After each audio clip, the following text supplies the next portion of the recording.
हामिद साहब, जब to party system की बात करें तो इट मींस कि थर्ड ऑप्शन फिर अब वायबल नहीं है, ख़त्म हो गई है। क्या हम इस इलेक्शन के बाद पीटीआई को एज थर्ड ऑप्शन ख़त्म होता हुआ देख रहे हैं?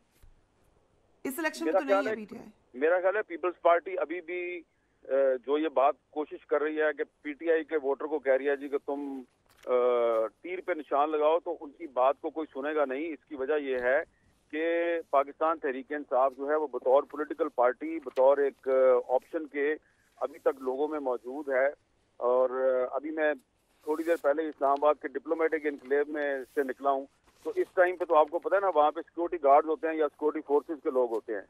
तो मुझे जो भी लोग मिले थे वो यूनिफॉर्म पहने हुए लोग थे, प्राइवेट सिक्योरिटी गार्ड ज्यादातर उसमें वो थे। सारे मुझे यही कह रहे थे कि बड़ी ज्यादती हो गई है, पाकिस्तान तहरीक इंसाफ को इलेक्शन से आउट कर दिया गया। तो मैं तो जिधर भी जाता हूँ, अभी मैं परसों लाहौर में था, वहां पे भी मेरे साथ लोग यही बात कर रहे थे। तो मुझे तो कहीं नजर नहीं आ रहा कि तहरीक इंसाफ बतौर पॉलिटिकल पार्टी जो है वो खत्म हो गई है। तो ठीक है, बिलावल साहब कोशिश कर रहे हैं उसका वोट लेने की, लेकिन आई डोंट थिंक ये 2018 में जब नवाज शरीफ साहब को नाहल करार दिया गया था, तो उस वक्त लोग हमें कहते थे कि नवाज शरीफ साहब खत्म हो गए हैं, मुस्लिम लीग नून खत्म हो गई है, वो कभी वापस नहीं आएंगे। तो आज 2024 में तो मुस्लिम लीग नून जो है वो हमें नजर आ रही है, नवाज शरीफ साहब पे पाबंदी भी खत्म हो गई है, वो इलेक्शन भी लड़ रहे हैं। तो आपको या मुझे क्या पता कि तीन साल बाद, 4 साल बाद पाकिस्तान में क्या हो। तो पाकिस्तान में कोई चीज जो है वो मुस्तकिल बुनियादों पे कायम नहीं रहती, यहाँ पे हालात चेंज होते रहते हैं। तो अगर आज नवाज शरीफ साहब जो है उनसे पाबंदी खत्म हो गया, तो हो सकता है आने वाले वक्त में इमरान खान पर भी पाबंदी खत्म हो जाए। हामिद साहब, ये जो बिलावल भुट्टो ने बात की थी कि हम टू पार्टी सिस्टम की तरफ जा रहे हैं, ये कैंपेन देख के पंजाब की हमें लग रहा है कि एक रिवाइवल होगा टू पार्टी सिस्टम का पंजाब में एटलीस्ट।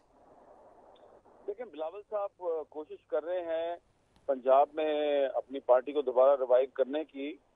तो उन्होंने लाहौर में और सरगोदा में अच्छे जलसे किए हैं, लेकिन 2-3 जलसों की वजह से हम ये नहीं कह सकते कि उन्होंने पार्टी को रिवाइव कर दिया है, अनटिल अनलेस इलेक्शन का रिजल्ट सामने नहीं आता। तो अगर वो पंजाब में 8-10 कौमी असम्बली की सीटें निकाल लेते हैं, तो इसका मतलब ये होगा कि उन्होंने काफी हद तक पार्टी को रिवाइव कर लिया है। लेकिन मुझे नहीं लगता कि इससे ज्यादा सीटें वो निकाल सकते हैं। अभी काफी दिन बाकी हैं, इलेक्शन रिजल्ट जो है वो आएगा तो हम बता सकेंगे। लेकिन अभी तक ना उन्होंने अपने प्रोग्राम पे जोर नहीं दिया, वो सिर्फ इस बात पे जोर दे रहे हैं कि पीटीआई वाले जो हैं वो शेर का रास्ता रोकने के लिए तीर के निशान पे अगर मोहर लगा दें, तो फिर मैं जो है वो पीटीआई वालों को रिलीफ दे सकता हूँ, उनके कैदी वगैरह छोड़ सकता हूँ। तो इसका बराह रास्त पाकिस्तान के आम आदमी के मसाइल से कोई ताल्लुक नहीं है। उनको चाहिए था कि कोई ऐसा प्रोग्राम लेके आते कि जिसकी वजह से जो नौजवान हैं वो उनकी तरफ अट्रैक्ट होते। लेकिन ये करने की बजाय वो एक जो पीटीआई का वोटर या सपोर्टर है उसका वोट हासिल करने की कोशिश कर रहे हैं, जो कि मेरा ख्याल है कि एक सियासी हरबा तो जरूर है। लेकिन इलेक्शन में जा रहे हैं, तो इलेक्शन में अगर वो जा रहे हैं तो क्यों जो इमरान खान को सपोर्ट करने वाले लोग हैं वो बिलावल साहब को क्यों वोट देंगे, क्योंकि आपको अच्छी तरह पता है कि इमरान खान साहब की बिलावल साहब के बारे में क्या राय रही है। तो अचानक बिलावल साहब ने उस अपने बारे में जो इमरान खान के अल्फाज हैं उनको बुलाकर नजरअंदाज करके तो अब उनका वोट लेने की कोशिश कर रहे हैं। तो मेरा ख्याल है कि अगर वो सिर्फ अपने प्रोग्राम और मंशूर की बुनियाद पर वोट लेने की कोशिश करें तो ये ज्यादा मुनासिब होगा। लेकिन उनकी ये कोशिश अच्छी है कि वो पंजाब में अपनी पार्टी को दोबारा रिवाइव करने की कोशिश कर रहे हैं। नासिर शाह साहब पीपल्स पार्टी के सीनियर लीडर हैं, वो ये कह रहे हैं कि क्लेम तो हमारा था पंजाब में, हम बड़ी पार्टी होते थे और हमें निकाला गया यहाँ से। ये हकीकत है कि क्लेम देखें, बनता है उनका?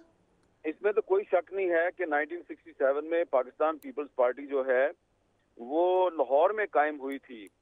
लेकिन जब पार्टी पहली दफा इक़्तिदार में आई, जब 1972 में जब वो इक़्तिदार में आई, तो हमारे जो दोस्त हैं सारे पीपल्स पार्टी के, उनको देखना चाहिए कि 72 से लेकर 77 तक पंजाब में कितने चीफ मिनिस्टर बदले गए, पंजाब में कितने गवर्नर बदले गए। पंजाब में बहुत बड़े बड़े लीडर थे पीपल्स पार्टी के, उनकी आपस में लड़ाई थी। गुलाम मुस्तफा खर की हनीफ रामे से लड़ाई थी, फिर कभी सादक हुसैन कुरैशी साहब आए तो उनकी जो है वो मिराज खालिद साहब से लड़ाई हो जाती थी।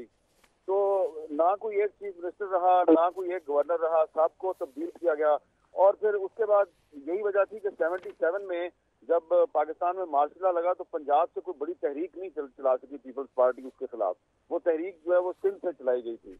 और उसके बाद फिर जब 88 में दोबारा पीपल्स पार्टी जो है वो मरकज में उसको हुकूमत मिली तो पंजाब में नवाज शरीफ साहब आ गए। दरमियान में सिर्फ 93 के इलेक्शन के बाद पंजाब में पीपल्स पार्टी जो है वो कोलिशन गवर्नमेंट में आई थी। जब मंजूर भट्टू साहब के सिर्फ 14-15 वोट थे तो उनको चीफ मिनिस्टर बना के तो पीपल्स पार्टी ने कुछ ओहदे ले लिए थे, लेकिन उसका भी पीपल्स पार्टी को नुकसान हुआ। तो मैं ये समझता हूँ कि पीपल्स पार्टी जो है वो उसकी अपनी गलतियां भी हैं जिसकी वजह से वो पंजाब में कमजोर हो गई। और उसमें ये हम कह सकते हैं कि 1985 का जो गैर जमाती इलेक्शन था उसने सिर्फ पंजाब में पीपल्स पार्टी को कमजोर नहीं किया बल्कि तमाम पार्टीज को तमाम पाकिस्तान में कमजोर किया, क्योंकि 1985 के इलेक्शन के वक्त पॉलिटिकल पार्टी जो थी वो हिस्सा नहीं ले सकती थी और इसीलिए गैर जमाती इलेक्शन करवाया गया था। उस इलेक्शन में 1088 इंडिपेंडेंट उम्मीदवारों ने हिस्सा लिया। अब जो 2024 का इलेक्शन हो रहा है उसमें 3500 इंडिपेंडेंट हिस्सा ले रहे हैं। तो हम ये कह सकते हैं कि पाकिस्तान वापस 1985 में चला गया है।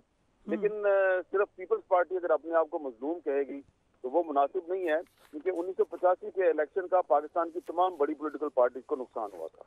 सो राइट मजहर अब्बास साहब, thank you so much for joining us. आपका आर्टिकल है हसूल इक़्तिदार वाहिद मंशूर।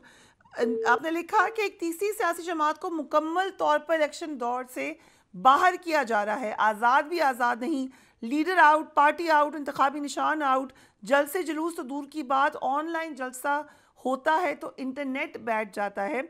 ऐसे में पाकिस्तान तहरीक इंसाफ एक तरह से ज़ेरे ज़मीन इंतखाबी मुहिम शुरू किए हुए है, मगर इलेक्शन के दिन पोलिंग एजेंट कैसे काम करेंगे? वोटर निकल भी आया तो कहाँ जाएगा? सो हम ये कंक्लूड कर सकते हैं कि बुरा हो या जैसे भी हो, जिस तरीके से भी हो, ओवरऑल इसका एक शदीद नुकसान होने जा रहा है पीटीआई को।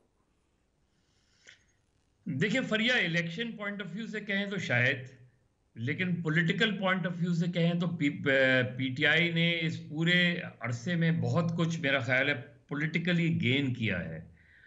पॉलिटिकली किस तरह गेन किया है? देखिए वो एज ए रूलिंग पार्टी हमने देखा, उनको इख्तिदार में देखा, उन्होंने सही मानों में अपोजिशन पार्टी का मज़ा नहीं चखा था।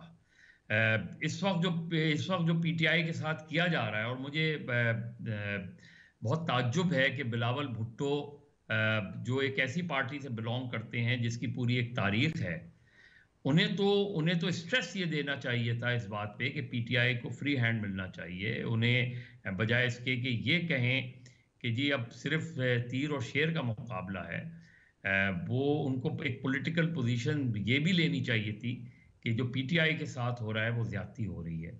इससे हट के, इससे क़तई नज़र के जो इमरान खान साहब ने अपने दौरे इख्तिदार में पीपल्स पार्टी या नून लीग के साथ किया है, पीपल्स पार्टी को as a matured political party तो उन्हें जो चीज़ें जिस तरीके से आउट किया जा रहा है, कॉन्स्टेंटली आउट किया जा रहा है, लेकिन जो हमारी तारीख है वो ये कि ऐसे में सियासी जमात निखरती है, सियासी जमात बिखरती नहीं है।